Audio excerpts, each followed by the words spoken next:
అందరికీ నేను ఒక పవన్ కళ్యాణ్ ఫాలోయర్గా మీ అందరికీ వందనాలు తెలుపుకుంటున్నా. నేను 40 సంవత్సరాల నా రాజకీయ జీవితం 40 సంవత్సరాల రాజకీయ జీవితంలో కూడా నేను ఎవరిని కానీ విమర్శించింది లేదు వ్యక్తిగతంగా. ఈరోజు మొట్టమొదటిగా మీ ముందర ఒక మనిషిని తిడుతున్నానంటే ఆ మనిషి చూడండి ఎంత ఇది చేసినాడు.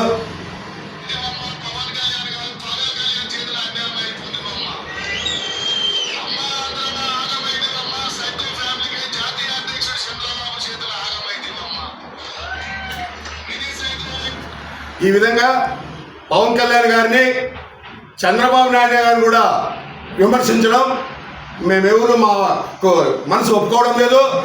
మాకు చాలా బాధాకరమైంది. మా బాధని ఈ రూపంలో వ్యక్తం చేసుకుంటాం కానీ మాకు ఎవరిపైన ఇది లేదు. ఆయన ఏదో రామచంద్ర యాదవ్ ఆయన దీక్ష ఆయన చేసుకుంటున్నాడు.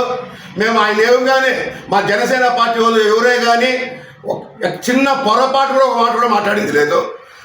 కానీ ఎక్కడి నుంచో తెలంగాణ నుంచి వచ్చి నువ్వేందిరా మా ముఖ్యమంత్రిని మా డిప్యూటీ సీఎం గారిని మాట్లాడేది, నీకు ఏమి అరుగుతుందనేసి నువ్వు మాట్లాడుతున్నావు అనేసి కూడా నేను నిన్ను సూటిగా మాట్లాడుతున్నా.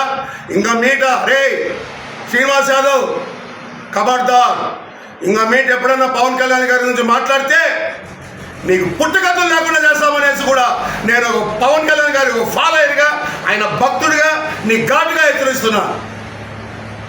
ఈరోజు మీ ముందరికి రావడం ముఖ్య కారణం ఈ నడమ మన పనికిరాని నా కొడుకులు కొంతమంది ఒక ట్రెండ్ తయారు చేశారు.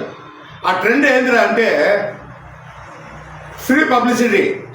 పవన్ కళ్యాణ్ గారిని అనుచిత వాక్యాలు మాట్లాడితే మేము మా పేరు బాగా పబ్లిసిటీ అవుతుంది, పబ్లిక్లో మేము మా ఇమేజ్ పెరుగుతుందని ఒక ట్రెండ్ ఉంది. ఆ వెధవన్న కొడుకులకు ఖచ్చితంగా చెప్తున్నా, నేను ఒక పవన్ కళ్యాణ్ గారి ఫాలోయర్గా మొన్న తెలంగాణ నుంచి ఒక పనికిరాని నా కొడుకు శ్రీనివాస్ యాదవ్ అనేవాడు ఆంధ్రాకి వచ్చి బీసీ దీంట్లో ఏదో మాట్లాడతా పవన్ కళ్యాణ్ గారిని ఏదో మాట్లాడినాడు. ఒరే స్వామి శ్రీనివాస్ యాదవ్, నువ్వేంది నీ బతికేంది, తెలంగాణలో ఎవరినడినా చెప్తారా స్వామి, నువ్వేంద్రా నువ్వు ఇక్కడ వచ్చి చిచ్చు పెడతావు. రామచంద్ర పుంగనూరులో ఉండే రామచంద్ర యాదవ్ బీసీల కోసం చేస్తున్నాడు. పవన్ కళ్యాణ్ గారు కూడా బీసీలకు ఎప్పుడు మద్దతు పలికే వ్యక్తే కానీ ఎప్పుడు కానీ వ్యతిరేకం కాదు. నువ్వు రామచంద్ర యాదవ్ పైన ఎంతో ప్రేమ ఎక్కువైపోయి మాట్లాడుతున్నావు వెధవనాయలా. రామచంద్ర యాదవ్ కూడా మాకు ఆకలి కేంద్రకు సొంత తమ్ముడు మాదిరే.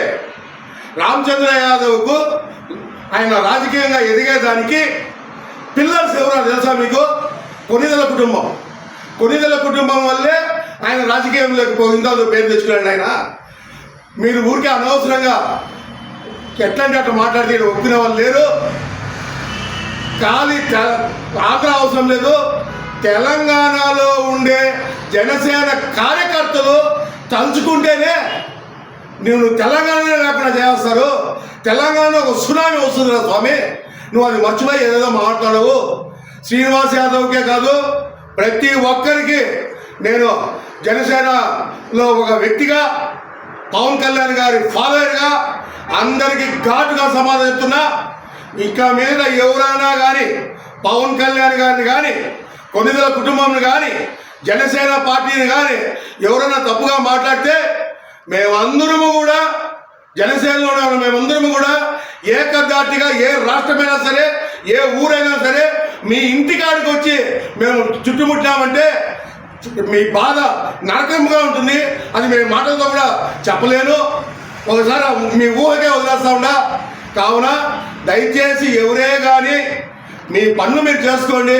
మీకు పేరు కావాలా, వ్యక్తిగతంగా కష్టపడండి, ప్రజలకు సేవ చేయండి, ఆటోమేటిక్గా మీకు పేరు వస్తుందిరా నాయన. పవన్ కళ్యాణ్ గారిని అంటే మీకు పేరు రాదు.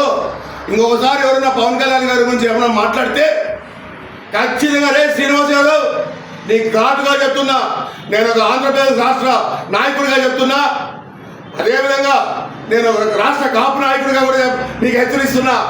ఇంకా మీట ఎప్పుడైనా నువ్వు శ్రీనివాస్ యాదవ్ పవన్ కళ్యాణ్ గారి గురించి ఇంకోసారి మాట్లాడితే ఖచ్చితంగా తెలంగాణలో నీ ఇంటికాడికి వచ్చి నీ ఇల్లుని చుట్టుముడతామనేసి కూడా నేను ఘాటుగా నీకు సమాధానం చెప్తున్నా. మళ్ళీ చెప్తున్నా, మేము పవన్ కళ్యాణ్ గారికి వీర భక్తులు. మేము నాకు తెలివచ్చిన గురించి నేను ఖైదీ సినిమా నుంచి కూడా కొన్నిదల ఫ్యామిలీ కుటుంబానికి అభిమాని నేను. కావున ఎవరే కానీ మీకు ఏదైనా పేరు రావాలని మళ్ళీ చెప్తున్నా, కష్టపడండి, వ్యక్తిగతంగా ప్రజలకు సేవ చేయండి. కానీ పవన్ కళ్యాణ్ గారు తిట్టే రాదురా ముండనా వెళ్ళారా మీకు వగ్గుంటే ఆయన వారికి సేవ చేయండి. పంచాయతీ రాజులో మన ఇండియాలో 22, 23 స్థానంలో ఉన్న మన ఆంధ్ర రాష్ట్రం ఈరోజు ఆయన డిప్యూటీ సీఎం అయ్యి పంచాయతీరాజు మంత్రి అయితేనే మొదటి స్థానంలోకి వచ్చిందంటే ఆయన ఘనత ఏంద్ర అని చెప్పి మీరు తెలుసుకోండి. పవన్ కళ్యాణ్ గారి కాలు కోటి కదా మీరు పనికొస్తారా ఆయన పేరు ఎత్తేదానికి? అంతేకాకుండా పవన్ కళ్యాణ్ అంటే ఒక వ్యక్తి కాదు, ఒక శక్తి. ఆ శక్తిని ఎదుర్కోవాలంటే ఎవరి వల్ల కాదు అనేది కూడా మీరు తెలుసుకోండి రా స్వామి, వెలవల్లారా.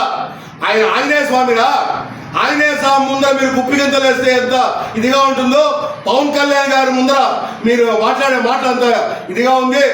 కావున పవన్ కళ్యాణ్ గారి పేరు ఎత్తే అర్హత కూడా మీకు లేదురా శ్రీనివాస్ యాదవ్. వాడు బొగడే శ్రీనివాసరావు యాదవ్ కానీ ఇది కాదు.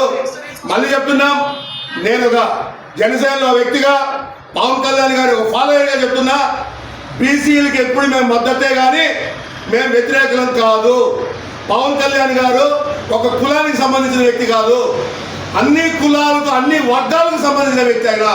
కావున మీరు ఏమన్నా మాట్లాడితే పవన్ కళ్యాణ్ ఏం రాదా ఫ్రెండ్ ఆయన గురించి ఏదైనా మాట్లాడితే మాకు పేరు వచ్చేస్తుందని అది తప్పురా, వెదవమున్నానా వెళ్ళరా. ఖచ్చితంగా చెప్తున్నా మళ్ళీ ఇంకోసారి, పవన్ కళ్యాణ్ గారి పేరు ఎవరే కానీ ఎత్తకూడదు. ఆయన ఎవరెస్ట్ శిఖరాన్నే తలదన్నే మహోన్నతమైన వ్యక్తిత్వం ఉన్న మహాశక్తిరా. ఆ శక్తి ముందర మీరు గణితాపంలో కూడా తట్టుకోలేరు. కావున ఎవరే కానీ పవన్ కళ్యాణ్ గారి పైన మీద ఎవరైనా మాట్లాడితే ఖచ్చితంగా వాళ్ళకు సరైన సమాధానం డైరెక్ట్గా చెప్తామనేసి కూడా నేను సగౌరవంగా తెలుపుకుంటూ, ఈ అవకాశం కల్పించిన నేను పిలిచిన వెంటనే వచ్చిన పత్రిక నా తమ్ముళ్ళు అందరికీ, విలేకరులందరికీ నేను మీ అందరికీ కూడా మరొకసారి కృతజ్ఞతలు ధన్యవాదాలు తెలుపుకుంటూ, మేము వచ్చింది నేను జనసేన పార్టీ రావడం ముఖ్యంగా రాజకీయం చేసేదానికి రాలా. రాజకీయం అంటే ఏంద్ర నిరూపించిన వ్యక్తి ఎవరు అంటే ఒక పవన్ కళ్యాణ్ గారు. ఆయన మనస్తత్వానికి, ఆకుల గజేంద్ర మనస్తత్వానికి చాలా దగ్గర సంబంధం ఉంది కాబట్టి నేను జనసేన పార్టీకి రావడం జరిగింది. ఖచ్చితంగా మా ఊపిరి ఉన్న రోజులు కూడా పవన్ కళ్యాణ్ గారికి వీర అభిమానిగా, ఒక భక్తుడిగా ఉంటాము. జనసేన పార్టీని రోజు రోజుకు బలోపేతం చేసే దాంట్లో ఆకుల గజేంద్ర చిత్తూరు జిల్లాలో మొదటిగా ఉంటాడనేసి కూడా నా తల్లిదండ్రుల సభపైన ప్రమాణం చేస్తూ, నా జీవితం ప్రజాసేవకి అంకితం. సదా మీ సేవలో డాక్టర్ ఆకుల గజేంద్ర సార్. జై జనసేన, జై జై జనసేన.